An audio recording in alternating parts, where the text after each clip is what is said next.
दुनिया की हर एक चीज ठोकर खाकर टूट जाती है, मगर कामयाबी ही है एक चीज जो ठोकर खाकर ही मिलती है। तो इसी बातों से स्टार्ट करते हैं हम अपनी क्लास।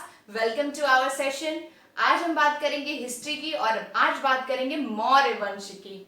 मौर्य वंश आप जानते हैं कि कॉम्पिटिटिव एग्जाम के लिए कितना इंपॉर्टेंट है। तो आज हम मौर्य वंश की बात करते हैं। नमस्कार दोस्तों, स्वागत करती हूँ आपका आपके परिवार परीक्षा अड्डा पे। मैं रक्षा श्रीवास्तव ले आई हूँ जीके ट्रिक की भरमार। चलिए फिर स्टार्ट करते हैं। आज हम बात करेंगे मौर्य वंश की। तो उससे पहले हम जान लेते हैं कि कितने साल तक ये चला। 322 से 184 ईसा पूर्व। इसको ट्रिक को जानने से पहले हम जान लेते हैं कुछ फैक्ट्स के बारे में। ठीक है, तो चलिए फिर स्टार्ट करते हैं।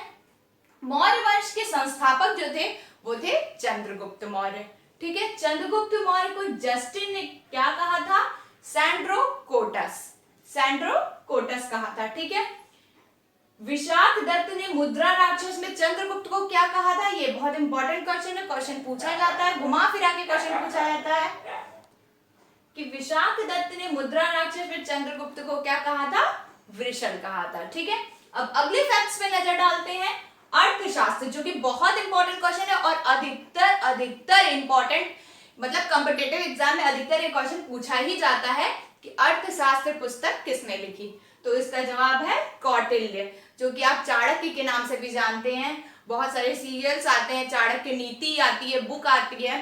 ठीक है, तो कौटिल्य जो चाणक्य थे उनको कौटिल्य और विष्णुगुप्त के नाम से भी जाना जाता है, जिन्होंने अर्थशास्त्र पुस्तक की रचना की। ठीक है, अब डालते हैं नजर मेगास्थनीज पे। मेगास्थनीज कौन थे?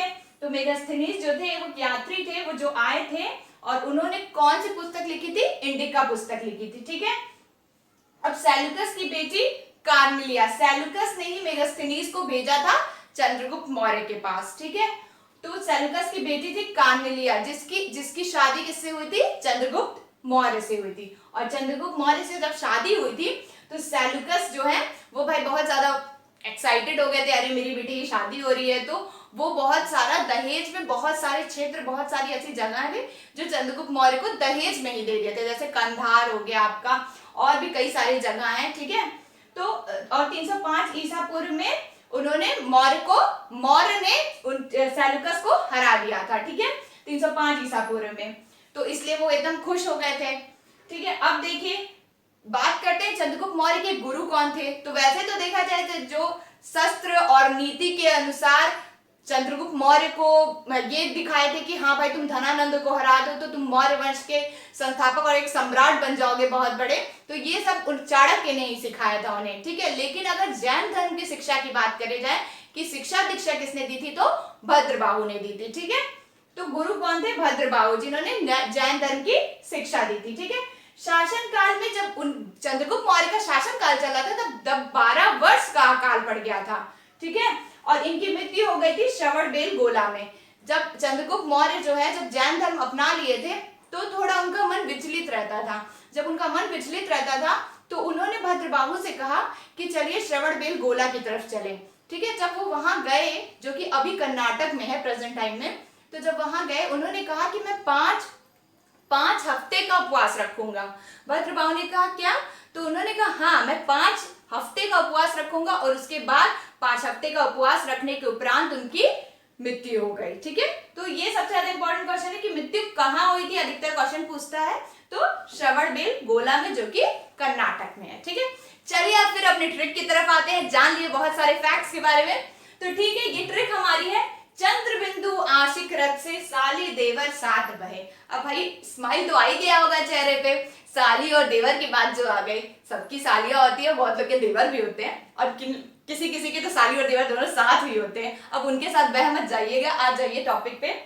चंद्र बिंदु आशिक रथ से, भाई कोई आशिक वाला रथ है और चंद्र बिंदु, चंद्र लड़का और बिंदु लड़की, या बिंदु लड़का या चंद्र लड़की, जो भी मान लीजिए।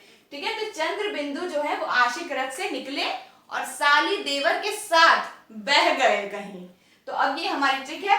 इसमें हम क्या जानेंगे कि मौर्य वंश कहां से स्टार्ट हुआ और कहां पे आके खत्म हुआ, किसने किसने शासन किया वहां पे। ठीक है, तो चंद्र से आपका आ गया चंद्रगुप्त मौर्य, चंद्रगुप्त मौर्य आप जान रहे हैं कि संस्थापक है, मैंने बहुत सारे फैक्ट बता दिए चंद्रगुप्त मौर्य के बारे में, ठीक है। तो चंद्रगुप्त मौर्य, चंद्र से हो गया, बिंदु से बिंदुसार, बिंदुसार हो गया, आशिक से आ से अशोक, अशोक जो कि बहुत ही नामी गिरामी थे, ठीक है, जिसने सांची स्तूप की स्थापना की, बहुत सारा बात बताएंगे हम अशोक के बारे में, ठीक है। तो रथ, रथ से हो गया दशरथ, से हो गया संप्रति, ठीक है। फिर यहाँ सा आ गया, सा से हो गया आपका शालिसुक, ठीक है। देवर, देवर से हो गया आपका देववर्मन, ठीक है। अब उसके बाद आता है साथ, साथ से हो गया सतधनवन, ठीक है। और बहे से हो गया बृहद्रथ, बृहद्रथ जो थे वो अंतिम शासक थे, ठीक है, मौर्य वंश के। और पुष्यमित्र शुंग ने बृहद्रथ की हत्या कर दी थी और क्या कर दिया था, शुंग वंश की स्थापना कर दी थी। मुझे पता है कि आज निश्चित रूप से आपको मेरी ट्रिक बहुत अच्छी लगी होगी। अगर ट्रिक पसंद आई हो तो वीडियो को लाइक जरूर करें और चैनल को सब्सक्राइब करें, और नोटिफिकेशन पाने के लिए, अगली नोटिफिकेशन पाने के लिए प्रेस करें बेल आइकन को। बेल आइकन को प्रेस करने के बाद शेयर करना जरूर जरूर करें, शेयर भूले ना शेयर करना, क्योंकि ज्यादा से ज्यादा वीडियो अगर आप लोग तक पहुंचेगा तो जानकारियां और नॉलेज भी आपकी बढ़ेगी और आपके काम आ सकेगी कहीं ना कहीं। तो इसी तरह की सारी फनी वीडियोस और ट्रिकी वीडियोस की लिंक मैं डिस्क्रिप्शन बॉक्स में दे दूंगी, आप वहां से जाके डिस्क्रिप्शन बॉक्स में लिंक पे क्लिक करके आप वीडियोस देख सकते हैं। इसी के साथ मैं अपनी वाणी को विराम देती हूँ। जय हिंद, जय भारत, दुआ में याद रखिएगा और मिलते हैं अगली वीडियो में अशोक के साथ।